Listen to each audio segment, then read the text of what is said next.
দখলদার ইসরায়েল ও ইরান সমর্থিত লেবাননের হিজবুল্লার মাঝে যুদ্ধবিরতির চুক্তি হলেও এখনও সেনা প্রত্যাহার করেনি ইসরায়েল। এবার লেবানন থেকে ইসরায়েলি সেনা সরাতে আলটিমেটাম দিয়েছেন দেশটির নবনির্বাচিত প্রেসিডেন্ট জোসেফ আউন।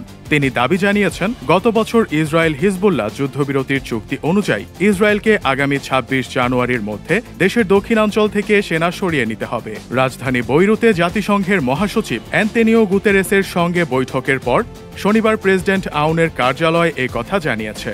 প্রেসিডেন্ট কার্যালয়ের বিবৃতিতে আরও বলা হয়েছে, স্থল ও আকাশে ইসরায়েলি বাহিনীর অব্যাহত হামলা, বিশেষ করে লেবানিজদের বাড়িঘর উড়িয়ে দেয়া এবং সীমান্তবর্তী গ্রাম ধ্বংস যুদ্ধবিরতির চুক্তিতে যা বলা হয়েছিল তার সম্পূর্ণ পরিপন্থী।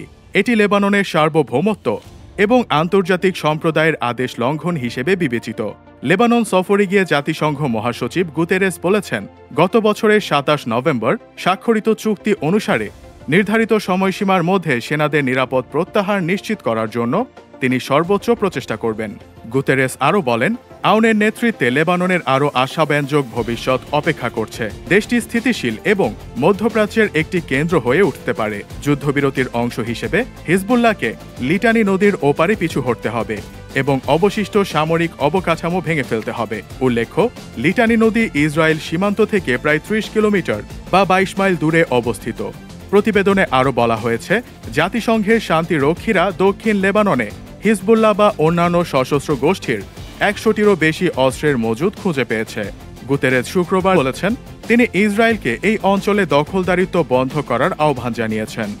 দক্ষিণের অঞ্চলটি থেকে ইসরায়েলি সামরিক বাহিনী ধীরে ধীরে প্রত্যাহার করায় জাতিসংঘের শান্তিরক্ষীদের সাথে লেবাননের সেনাবাহিনীও সেখানে মোতায়েন করা হচ্ছে। এদিকে গত শুক্রবার লেবাননের নবনির্বাচিত প্রেসিডেন্ট জোসেফ আউনের সঙ্গে দ্বিপাক্ষিক বৈঠক করেন ম্যাক্রো। বৈঠকে উঠে আসে লেবাননে ইসরায়েলি হামলার বিষয়টি। ম্যাক্রো জানান, ফ্রান্স চায় লেবানন থেকে দ্রুত সব সেনা প্রত্যাহার করবে ইসরায়েল। লেবাননের সার্বভৌমত্ব রক্ষাকে সমর্থন করেন বলেও আউনকে জানান ফরাসি এই প্রেসিডেন্ট।